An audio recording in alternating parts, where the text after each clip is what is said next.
देखो, show that there are infinitely many positive prime numbers. ठीक है, तो हमारे नंबर सिस्टम में जो है इन्फिनाइटली प्राइम नंबर्स हैं। इन्फिनाइटली मेनी मतलब है ना, नॉन काउंटेबल प्राइम नंबर्स हैं, और ये हमको प्रूफ करना है। तो इसको प्रूफ करने से पहले एक छोटी सी बात को समझो। जैसे मैं अगर लिखता हूँ, लेट से 6 इज इक्वल टू 2 × 3 लिखता हूँ, तो 6 2 का भी मल्टीपल है, 3 का भी मल्टीपल है। लेकिन जो उसका अगला नंबर जो होगा 6 के बाद क्या आता है, 7। तो 7 ना ही 2 से डिविजिबल हो रहा है और ना ही 3 से डिविजिबल हो रहा है, इस बात का ध्यान रखना। ठीक है, वैसे ही आप कोई भी नंबर पिक कर लीजिए। जैसे 2 × 3 × 5 क्या होता है, 2 × 3 × 5 होता है 30। तो 30 2 से भी डिविजिबल है ना, मतलब 30 तीनों का मल्टीपल है, 2 3 5 तीनों का मल्टीपल है 30।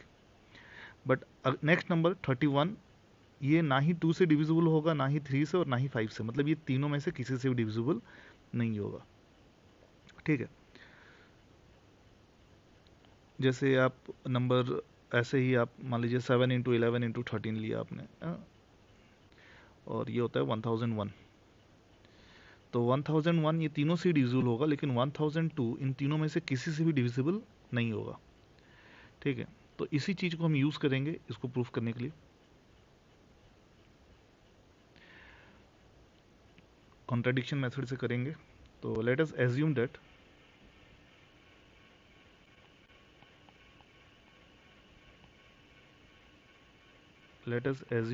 there are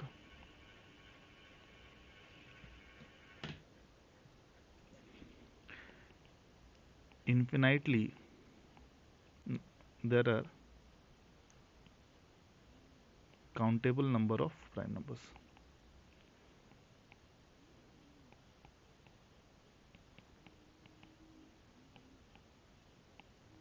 मतलब हमने ये मान लिया कि जो नंबर ऑफ प्राइम्स हैं वो काउंटेबल हैं, गिनती के हैं, कुछ ही हैं। ठीक है,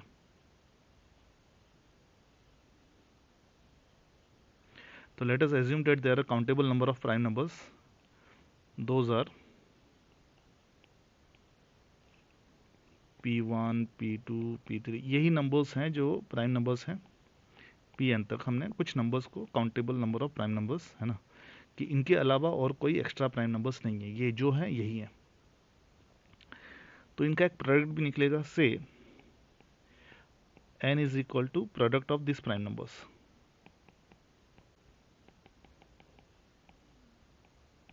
ठीक है, अगर n इन सब का प्रोडक्ट है, तो n is a multiple of P1, n is a multiple of P2, n is a multiple of P3 and so on, है ना। तो जो अगला next number of n, n+1 है ना, is, so n+1 is not divisible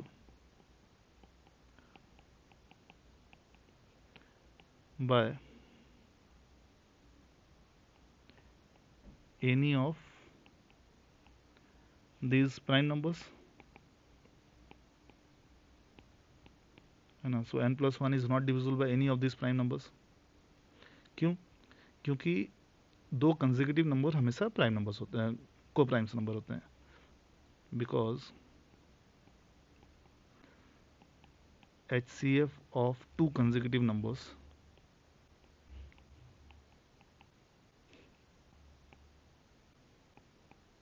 is equal to 1, है ना। For in this case n and n+1 both are consecutive numbers, तो इनका HCF 1 होना चाहिए। अगर इनका HCF 1 होना चाहिए तो इसका मतलब ये है कि n+1 इन नंबर्स में से किसी भी नंबर से डिवाइड नहीं होगा। ठीक है, अब अगर n+1 किसी भी एग्जिस्टिंग प्राइम नंबर से डिवाइड नहीं हो रहा है, क्योंकि हमने तो ये माना था कि these are the only prime numbers, और n+1 किसी भी प्राइम नंबर से डिवाइड नहीं हो रहा है, तो इसका मतलब यह है कि n+1 के सिर्फ दो ही फैक्टर्स हैं। सो n+1 has only two factors, और वो दो फैक्टर्स कौन है, 1 एंड इटसेल्फ। 1 एक फैक्टर है और खुद, है ना। सो n+1 is a prime number, है ना। n+1 भी क्या हो गया, एक प्राइम नंबर हो गया। बट हमने तो एज्यूम किया था कि ये जो P1 P2 है, इनके अलावा कोई भी प्राइम नंबर्स नहीं होंगे, इनके अलावा कोई प्राइम नंबर्स नहीं होंगे। but we assumed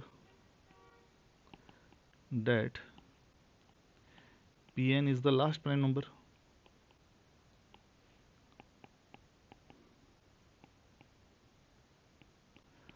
है ना, but we assumed that Pn is the last prime number, so our assumption is wrong, है ना, क्योंकि एक और प्राइम नंबर पैदा हो गया n+1, so our assumption is wrong. Hence there are infinitely many positive वगैरह नहीं भी लिखोगे तो चलेगा, prime numbers. Hence there are infinitely many positive prime numbers.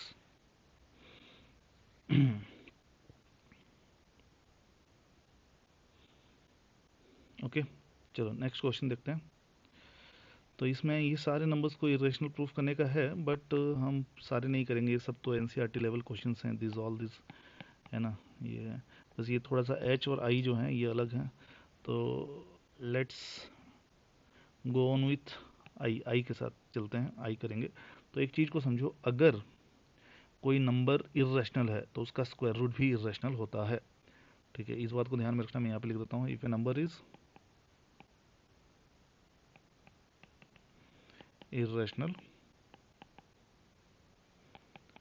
then its square root is also irrational, है ना, इसको यूज करेंगे हम लोग, है ना। तो देखो कैसे स्टार्ट कैसे करेंगे।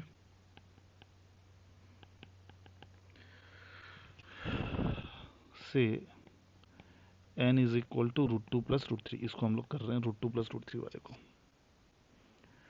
तो n स्क्वायर क्या हो जाएगा, n स्क्वायर हो जाएगा √2 + √3 का स्क्वायर, a + b का होल स्क्वायर लगा देंगे, 2 + 3 + 2 √2 × √3, √2 × √3, तो ये 5 + 2 √6 आ रहा है। अब हम 5 + 2 √6 को इरेशनल प्रूफ करेंगे। ओके, तो फिर से वही सारे sentences, let us assume that 5 + 2 √6 is a rational number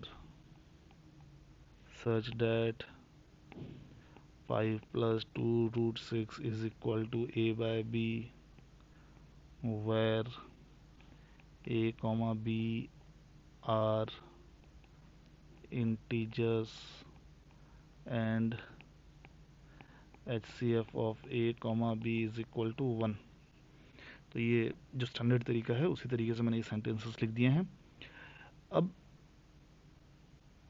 5 + 2 √6 को हम a by b मान के इसको थोड़ा सा सिंप्लीफाई करेंगे, तो 2 √6 हो जाएगा a by b -5।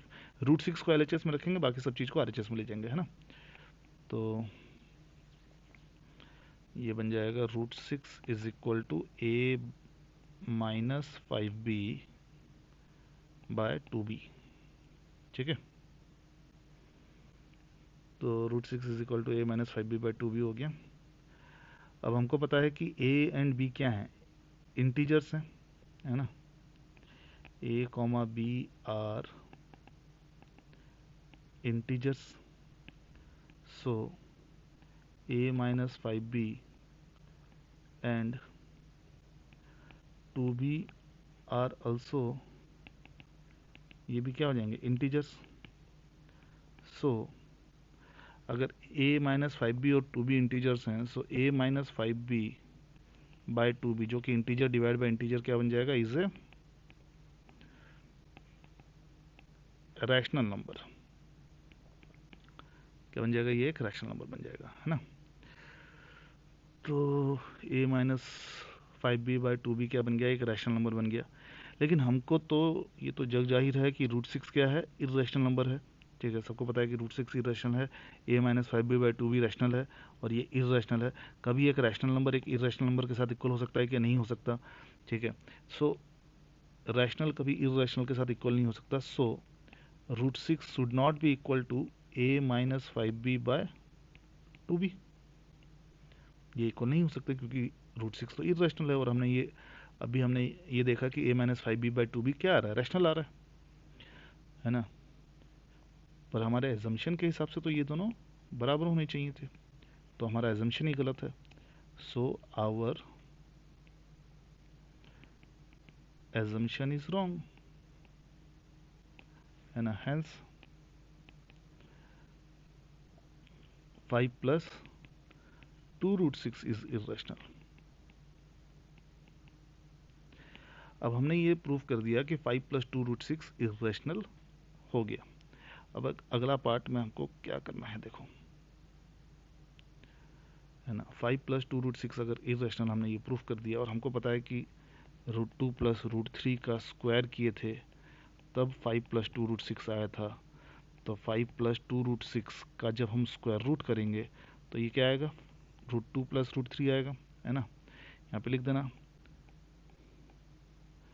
Square root of irrational number is also irrational. और अगर 5 प्लस 2 रूट 6 इरेशनल है तो रूट 2 प्लस रूट 3 भी क्या हो जाएगा, irrational. So root 2 plus root 3 is irrational number, proved,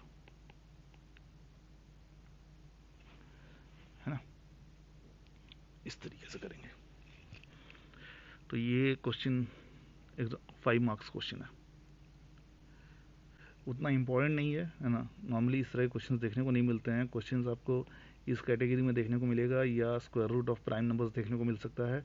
इस तरह के क्वेश्चंस एग्जाम में देखने के चांसेस बहुत कम है, बट अगर आता है तो सीधे 5 मार्क्स का क्वेश्चन आएगा।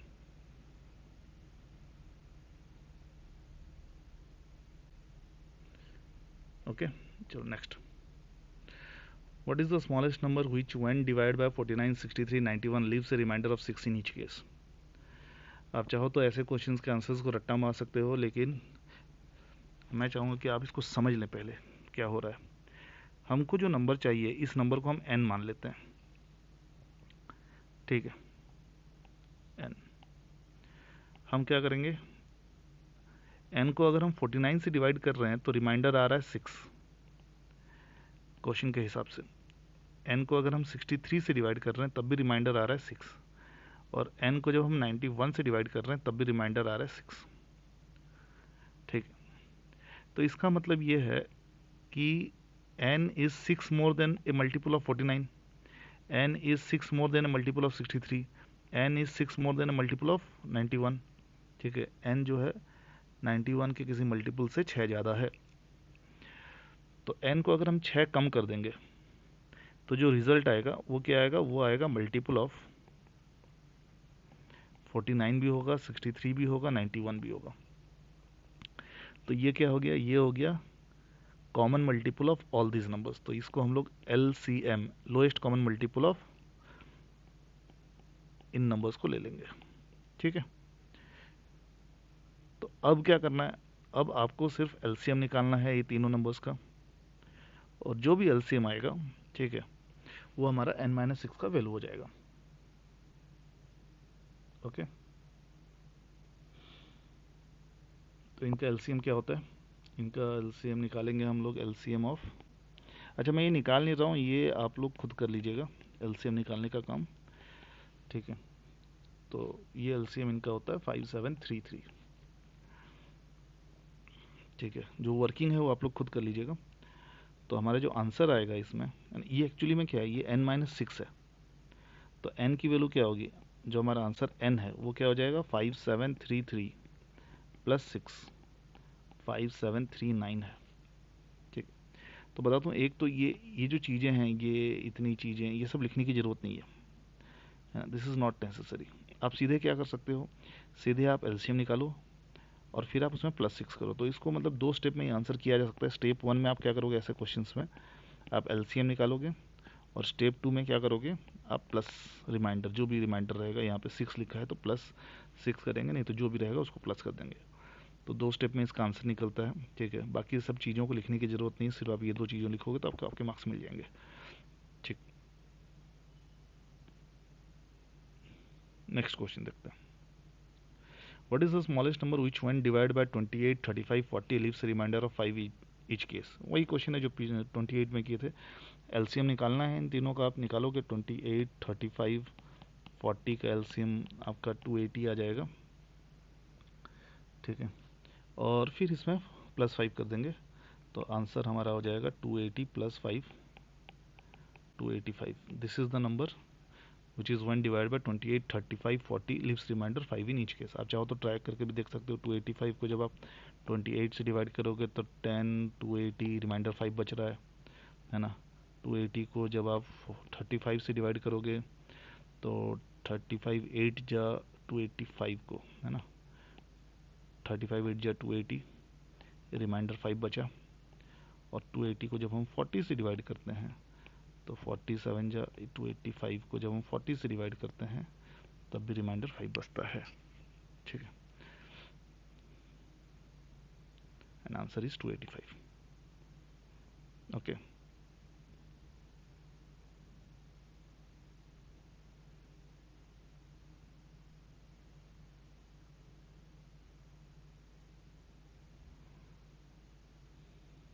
चलो।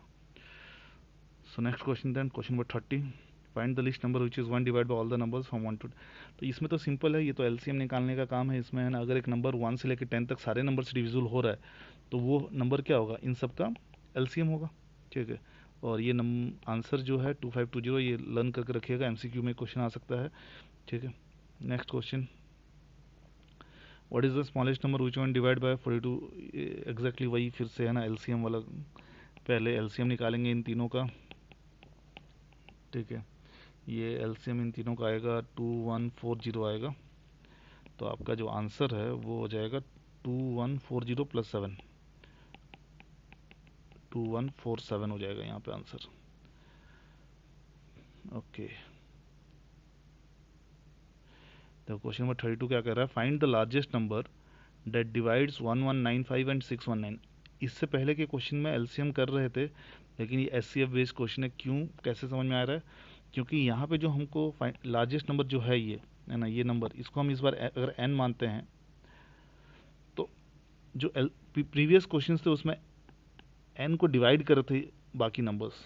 ठीक है, एन को डिवाइड कर रहे थे। यहाँ पे क्या हो रहा है, पिछले क्वेश्चन में एन डिविजर था, यहाँ पे एन डिविडेंड है, मतलब एन डिवाइड कर रहा है 1195 को। ठीक है, और रिमाइंडर क्या आ रहा है 5, और एन डिवाइड कर रहा है 619 को, और रिमाइंडर उस केस में आ रहा है 7। तो दो चीज़ें समझ में आती है यहाँ से, ये पॉइंट समझ में आता है कि 1195 से 5 माइनस करेंगे तो 1190 is multiple of 5, sorry, multiple of n, is multiple of n। और यहाँ से ये समझ में आता है कि 619 से 7 हटा दो, 612 इज मल्टीपल ऑफ n। ठीक है, तो 1190 का मल्टीपल, 1190 n का मल्टीपल है, 612 भी n का मल्टीपल है। तो इसका मतलब ये हुआ कि n is a common factor of 1190 and 612। अगर n कॉमन फैक्टर होगा इन दोनों ही नंबर का, तो अगर n का हाईएस्ट ऐसा नंबर चाहिए तो n को क्या लेंगे, n को लेंगे हम HCF, किसका, 1190 और 612, है ना। और ये HCF फाइंड आउट करेंगे। इन दोनों का जब आप HCF निकालते हो, HCF LCM निकालने का काम आपका रहेगा, है ना। मैं अभी ये नहीं बता रहा हूँ कि किस तरह से HCF निकाला जाता है। ठीक है, यहाँ पे HCF की जो वैल्यू निकलेगी वो 34 निकलेगी। ठीक है, HCF इज 34, यही हमारा आंसर होगा, यही हमारा आंसर होगा। तो इस तरह के क्वेश्चंस को करने, इसमें भी 2 स्टेप हैं। स्टेप 1, आपको क्या करना है, 1195 से 5 मतलब जो डिविजर्स दिए हुए हैं, सॉरी जो डिविडेंड्स दिए हुए हैं उनसे हम मैंने थोड़ा सा उल्टा बोल दिया था, यहाँ पे n डिविडेंड की तरह है, यहाँ पे n डिविडेंड की तरह यूज़ हो रहा था प्रीवियस क्वेश्चन में, और इस जगह पे n डिविज़र की तरह यूज़ हो रहा है ना, इस क्वेश्चन में n डिविज़र की तरह यूज़ हो रहा है। तो 1195 से हम 5 को माइनस करेंगे तो 1190, और 619 से 7 को माइनस करेंगे तो 612। ये हमारे स्टेप 1 में ये दोनों करेंगे, और स्टेप 2 में हम क्या करेंगे, स्टेप 2 में हम HCF निकालेंगे। तो 2 स्टेप में हमारा आंसर आएगा। ठीक है, और क्यों ऐसा होता है उसका वर्किंग जो है यहाँ पे मैंने कर दिया है, देख लो आप।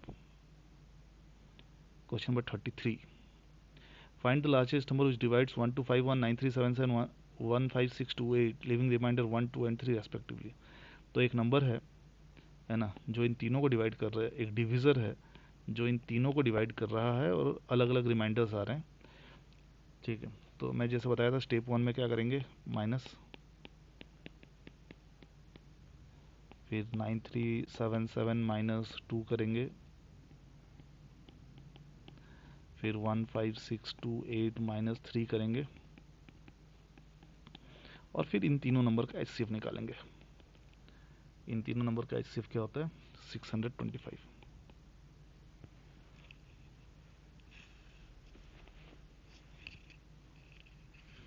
ओके, HCF वगैरह आप लोग खुद निकाल लीजिएगा।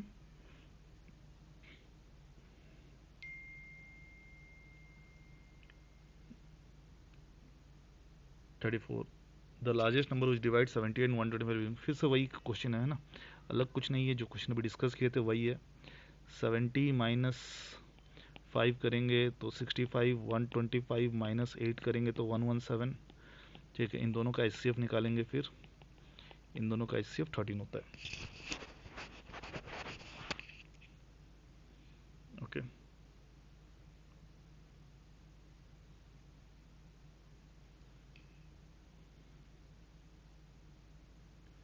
फिर यहाँ पे देखो क्या है, find the greatest 5 digit number which is exactly divisible by 12, 15 and 4। Okay, पहले तो एलसीएम निकलेगा सबका, तीनों का, 12, 15 और 4 का। क्योंकि एक नंबर ऐसा है जो तीनों से डिविजिबल हो रहा है, तो वो इन तीनों का मल्टीपल होना चाहिए, है ना। 12 का भी मल्टीपल, 15 का भी मल्टीपल, 4 का भी मल्टीपल। तो पहले आप क्या करोगे, पहले आप एलसीएम निकाल दोगे। एलसीएम क्या निकलेगा, एलसीएम 60 आ गया। तो जो नंबर है ग्रेटेस्ट 5 डिजिट नंबर जब बोलता है, तो ग्रेटेस्ट 5 डिजिट नंबर क्या होता है, 99999, है ना। हमारा answer, our answer is near to 99999, and it is divisible by all these numbers 12, 15 and 4। तीनों नंबर से डिविजिबल होगा तो 60 से भी डिविजिबल होगा, है ना। एक बात को समझना, कोई भी नंबर जैसे 12, 15 और 4 अगर तीनों से इंडिविजुअल डिवाइड हो रहा है तो वो इनके एलसीएम से भी डिवाइड होगा। तो हमको एक नंबर ऐसा चाहिए जो इसके नज़दीक हो और वो 60 से कंप्लीटली डिविजिबल हो। ठीक है, तो करना कुछ नहीं है, बस हमको क्या करना है, हम इसको 60 से डिवाइड कर देंगे।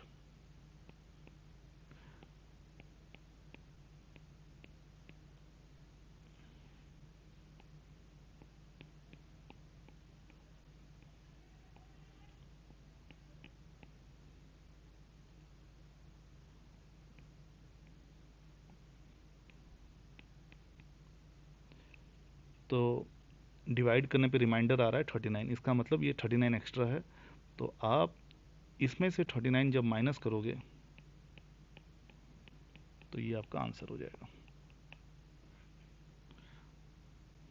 Okay, the resulting number is divisible by 12, 15 and 4।